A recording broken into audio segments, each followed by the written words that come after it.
Hello guys, welcome back to my channel. வீடியோக்குள்ளே போகிறதுக்கு முன்னாடி மறக்காமல் இந்த வீடியோக்கு ஒரு லைக்கை போட்டுருங்க. அப்புறம் நம்மளோட சேனலில் ரொம்ப நாள் கழிச்சு கிட்டத்தட்ட பல மாதம் கழிச்சு ஒரு பாகிஸ்தானி ட்ராமா அப்லோட் பண்ணுறோம். இந்த ட்ராமா எனக்கு ரொம்ப பர்சனலாக பிடிச்சி போச்சு அப்படிங்கிறதுக்காக தான் பேச ஆரம்பிச்சிட்டேன். உங்களுக்கும் பிடிக்குங்கிறத நம்புகிறேன். ஸோ சப்போர்ட் பண்ணுங்கள். சரி, வாங்க வீடியோக்குள்ளே போகலாம். இந்த கதையோட ஸ்டார்டிங் சீனில் ஒரு அக்காவும் தம்பியும் காரில் போயிட்டு இருக்காங்க. அக்கா வந்து டாக்டராக ஒர்க் பண்ணுறா போல். அவளை பிக்கப் பண்ணி வீட்டுக்கு தம்பிக்காரன் கூட்டிகிட்டு போயிட்டு இருக்கான்.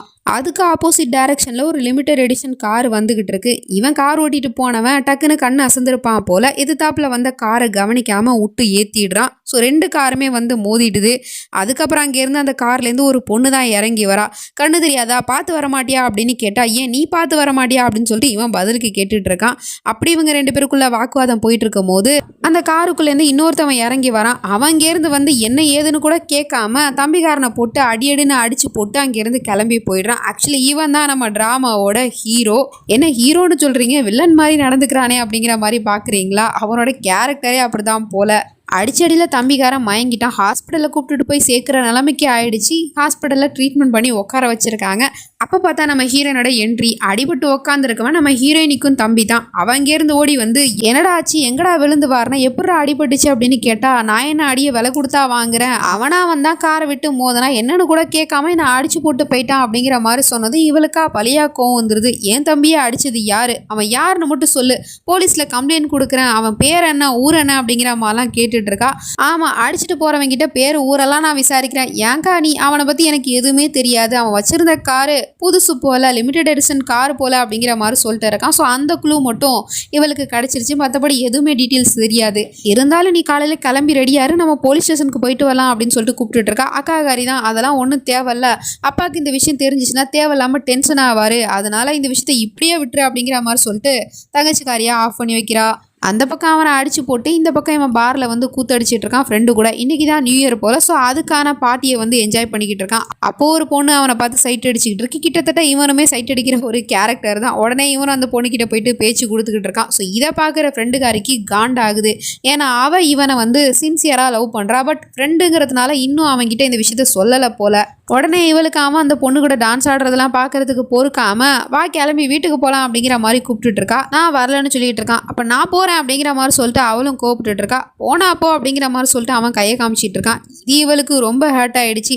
அது எப்படி அவன் சொல்லலாம் அப்படின்னு சொல்லிட்டு வீட்டுக்கு வந்து பயங்கரமாக ஃபீல் பண்ணிக்கிட்டு இருக்கா. அவனை வந்து இவ காதலிக்கிறா. அதனால வேற ஒரு பொண்ணு கூட அவன் பேசுறதோ பழகுறதோ இவளுக்கு சுத்தமாக பிடிக்க மாட்டேங்குது.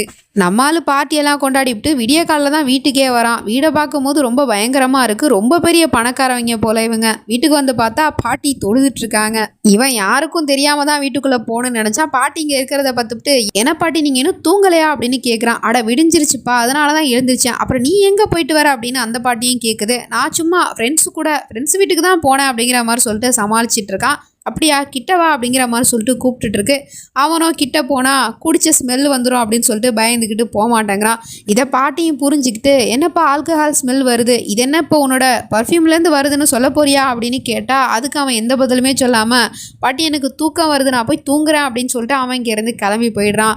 மறுநாள் காலையில் அப்பாவையும் அம்மாவையும் கூப்பிட்டு உட்கார வச்சு பாட்டி பேரனை பற்றி சொல்லிட்டு இருக்காங்க. இந்த மாதிரி அவன் வீட்டுக்கு விடிஞ்சு தான் வந்தான் அப்படின்னு சொன்னான். அதில் என்ன இருக்குது அப்படின்னு சொல்லிட்டு அம்மா அசால்ட்டாக பேசிகிட்டு இருக்காங்க. அதில் என்ன இருக்கா, வயசு போய் எங்கே போகிறான் என்ன பண்ணுறான்னு கவனிக்க மாட்டியா, நீ எல்லாம் ஒரு தாயா அப்படிங்கிற மாதிரி சொல்லிட்டு மாமியாரும் மருமகளை திட்டிகிட்டு இருக்கு. உங்கள் அம்மாவுக்கு அவ்வளோதான் பார்த்துக்கங்க, என்ன ரொம்ப ஓவராக பேசிகிட்டு இருக்காங்க, அவங்கள கண்டிச்சு வைங்க அப்படிங்கிற மாதிரி சொல்லிட்டு புருஷன் அந்த அம்மா திட்டிக்கிட்டு இருக்கு. இந்த பக்கம் நம்ம ஹீரோயின் வீட்டை தான் காட்டுறாங்க. ஹீரோயினி அம்மா அப்பா அப்புறம் அக்கா தம்பின்னு சொல்லிட்டு எல்லாரும் சாப்பிட்டுட்டு அவங்கவுங்க வேலையை பார்க்கறதுக்காக கிளம்பிட்டாங்க. நம்ம ஹீரோயினோட அக்கா ஆல்ரெடி டாக்டர் ஆகிட்டா. அவள் ஒரு ஹாஸ்பிட்டலில் ஒர்க் பண்ணிக்கிட்டு இருக்கா. ஆனால் ஹீரோயினி இப்போ தான் மெடிக்கல் ஸ்டூடெண்ட் போல். ஸோ டாக்டர் ஆகிறதுக்கு தான் அவள் படிச்சுக்கிட்டு இருக்கா. அவளோட ஃப்ரெண்டு கிட்ட காரில் உட்காந்து சொல்லிக்கிட்டு இருக்கா. இந்த மாதிரி என்னோட தம்பியை நேற்று நைட்டு ஒருத்தவன் அடிச்சிட்டான், அவன் யார் என்னன்னு தெரியல, அவன் காரை பற்றி மட்டும் தான் என் தம்பி சொன்னான் அப்படிங்கிற மாதிரி சொல்லிட்டு பேசிகிட்டு இருக்கும் போதே பார்த்தா அங்கே எதிர்த்தாப்புல நம்மளால் வந்து மாசா காரை போட்டு வந்து இறங்கிட்டு இருக்கான் ஒரு பொண்ணு கூட. அதை பார்த்துட்டு நம்ம ஹீரோயினி கெஸ் பண்ணிடுறா. லிமிடெட் எடிஷன் கார்னு தம்பி சொன்னானே, ஒருவேளை அந்த கார் இதுவா இருக்குமோ, அப்ப இவன் தானே அவன் அப்படிங்கிற மாதிரி சொல்லிட்டு பார்த்துட்டு அவன் கிளம்பி ஹோட்டலுக்குள்ள போயிட்டு இருக்கான். அந்த நேரம் பார்த்து இவளும் அந்த காரு கிட்ட போயிட்டு அந்த காரை வெறிக்க பார்த்துக்கிட்டு இருக்கா. என்ன பண்ணா ஏது பண்ணா அப்படிங்கிறத நமக்கு காட்டல. இந்த பக்கம் இவனும் ஒரு பொண்ணை அழைச்சிட்டு வந்துட்டு சாப்பிட்டுட்டு உட்காந்துட்டு இருக்கான். அந்த பொண்ணு இவனை பார்த்த உடனே விழுந்துருச்சு போல, லவ் ப்ரப்போஸ் பண்ணிக்கிட்டு இருக்கு. ஆனா அவனும் சொல்லிடுறான், இங்க பாருமா, எனக்கு இந்த காதல் கத்திரிக்காயெல்லாம் நம்பிக்கை இல்லை, வந்தியா பாத்தியா, பேசுனியா, சாப்பிட்டியா, போயிட்டே இரு. அதை விட்டு தேவையில்லாம இந்த லவ் ப்ரப்போஸ் பண்ற வேலைலாம் வச்சுக்காத, எனக்கு சுத்தமா பிடிக்காது அப்படிங்கிற மாதிரி சொல்லிட்டு அவன் படிக்க சாப்பிட்டுட்டு இருக்கான். அப்புறம் எதுக்குடா என்ன கூப்பிட்டு வந்த அப்படிங்கிற மாதிரி சொல்லிட்டு அவ கோவப்பட்டுட்டு இருக்கா. அப்பன்னு பார்த்து அவனுக்கு கால் வருது. அப்பா தான் கால் பண்றாரு.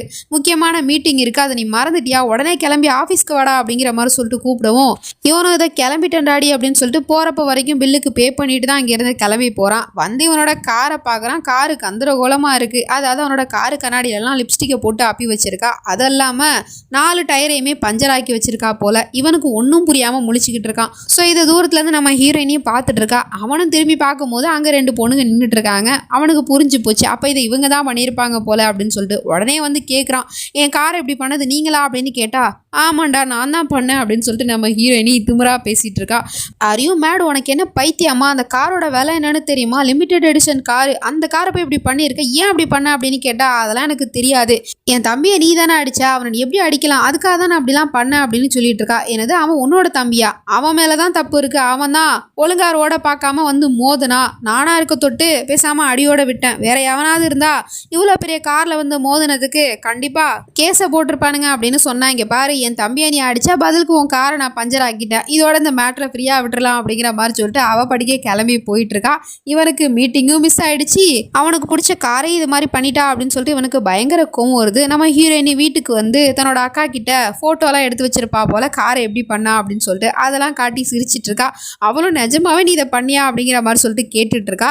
அப்ப தம்பிகாரன் வந்து அப்போ அவங்க 2 பேரையும் கூப்பிடுறாங்க, கீழே வாங்க அப்படின்னு சொல்லிட்டு கூப்பிட்டுட்டு இருக்கான். உடனே இவங்களும் போய் பார்க்குறாங்க. பார்த்தவங்களுக்கு பயங்கர சர்ப்ரைஸ், ஏன்னா அப்பா வந்து புதுசா காரே வாங்கி வச்சிருக்காரு பொண்ணுங்களுக்காக.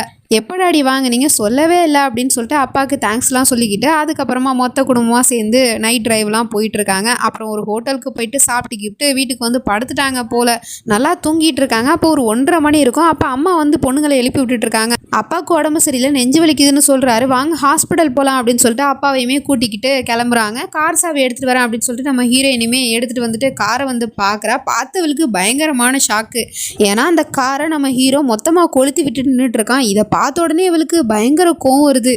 மொத்த குடும்பமும் அதிர்ச்சியில பார்த்துட்டு இருக்காங்க. அப்பாவுக்கு வேற உடம்பு சரியில்லை. இங்கே இவன் என்னடானா அசால்ட்டா காரை எரிச்சு விட்டுட்டு இருக்கான். உடனே இவன் அங்கே இருந்து போயிட்டு அவனோட கன்னத்துல பொலிர்னு ஒரு அறையை விட்டுவிட்டு கார் சாவியை கொடுறா அப்படின்னு கேட்டுட்டு இருக்கா.